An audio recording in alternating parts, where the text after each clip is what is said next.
crítica o reseña de El programa de los tres cuerpos, la serie ambiciosa de Netflix que te haga pensar. Serie recién estrenada en la plataforma de Netflix de 8 capítulos, como de 1 hora más o menos cada capítulo. Y obviamente esta serie está basada en la novela del escritor chino Wu Cixin. Y esta serie fue creada por los amados y odiados a la vez David Benoit y D.B. Weiss, creadores de la serie de Juego de Tronos. Y el otro showrunner que también es bastante experimentado vendría siendo Alexander Wu, creador de la serie True Blood. Así que realmente en este sentido, como ves, realmente sí le pongo palomita porque son gente experimentada y de buen nivel.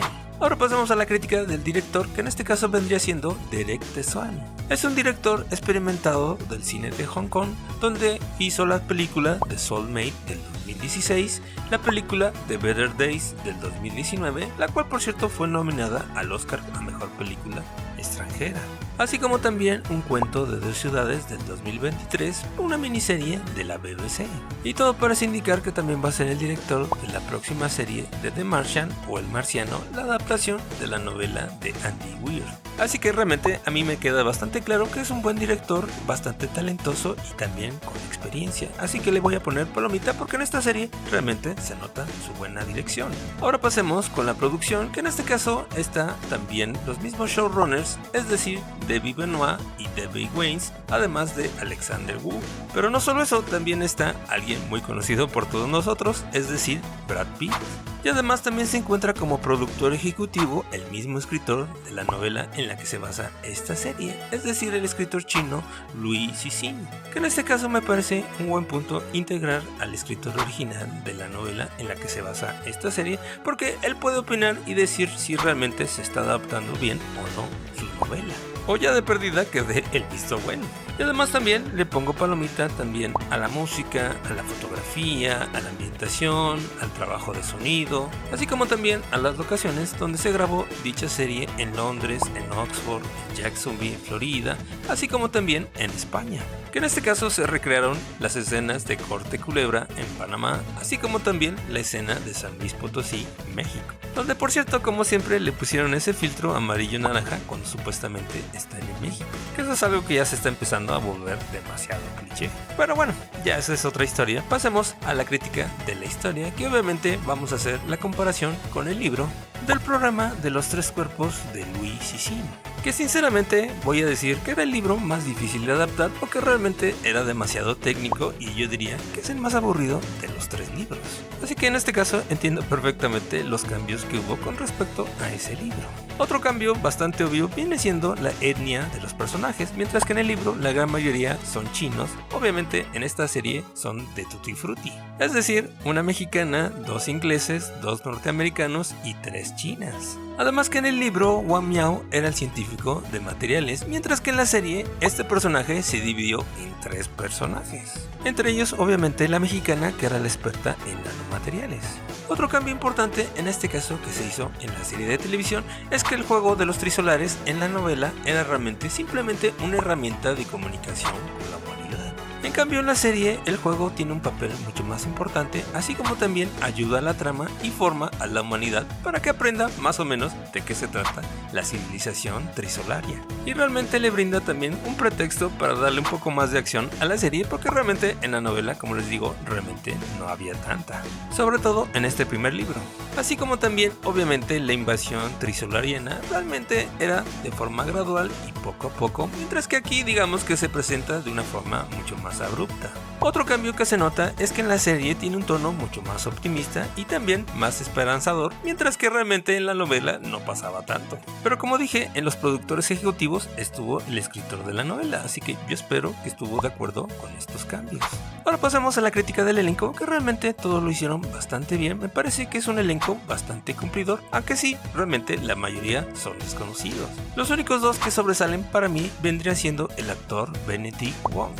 Sí, el actor que interpreta a Wong en las películas del Doctor Strange, que francamente con solo verlo a uno le cae bien, pero también creo que cumple con su papel de ese policía medio rudo, pero también bastante inteligente y que a la vez ayuda a la gente.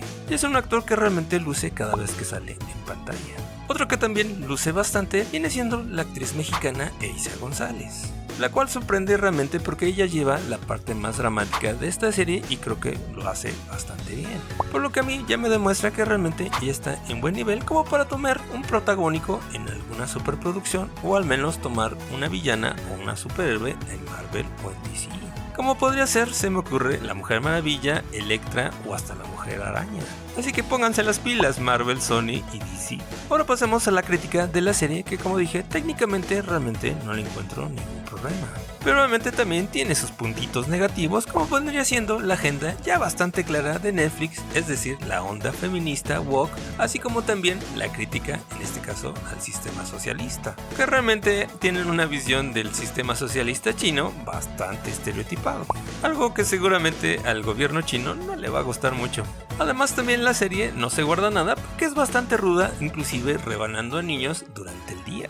Además la serie también tiene bastantes desnudos frontales, no solo de mujeres, sino también de hombres. Hasta inclusive llegamos a ver a Incia González en lencería, a pesar de que estaba vomitando, sí despertó mi sentido perruno. La cual, por cierto, perdón, pero sí está bastante bien.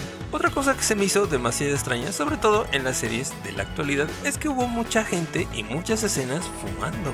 Que francamente a mí no me extraña porque yo crecí viendo películas de los 80s y de los 90s, pero realmente en las series actuales ya no se ve ese tipo de escenas y sobre todo en muchas ocasiones. Así que realmente eso me parece algo extraño y curioso. Otro punto negativo vendrían siendo los primeros 3 episodios, que francamente son los más lentos de esta temporada. Porque como dije, tanto en el libro como en este caso en la serie son demasiado técnicos. Así que realmente si no eres como Norman Osborn, que tiene algo de científico, realmente puede ser que estos capítulos sí te aburran y se te hagan demasiado pesados. Sabes, yo también tengo algo de científico. Que como les digo, también en el libro era así. Pero pasando estos capítulos, la serie empieza a tomar ritmo, así como también los personajes se empieza a definir hacia dónde va a ir cada uno de ellos. Y también es aquí donde ya como que empieza a moverse un poquito más la empatía hacia los personajes, te empiezas a sentir con cierta complicidad, así como también mucho más cómodo y más involucrado en la historia. Y ya también la parte científica la empiezas a sentir mucho más digerible. Ahora pasamos a lo que dice la crítica mundial sobre la serie El problema de los 3 cuerpos de Netflix. Hasta el momento tiene un Metascore de 70 basado en 27 reseñas. Así que como ves, realmente también la crítica está favorable a esta serie y creo que también estoy de acuerdo, aunque en este caso yo le pondría una calificación de 7.5. Dado que me parece una serie bastante buena, sobre todo para la gente que ama la ciencia ficción y sobre todo para la gente que ama la ciencia física, tanto teórica como práctica. Así como también para mí creo que hace una buena autocrítica de la ciencia fracturada y de la física antigua, dado que se empieza a fracturar gracias a la física cuántica, que vemos también un poquito de esto. Y esto a su vez lo mezcla con los conceptos del tiempo, el espacio y las relaciones humanas. ¿O qué piensas tú? Tenlo en los comentarios. Por lo pronto te recomiendo este video de la crítica de la película El Duro del 2024. Y gracias como siempre por apoyar este nuevo proyecto. Dale like con campanita, suscríbete, nos vemos en el siguiente video. Bye.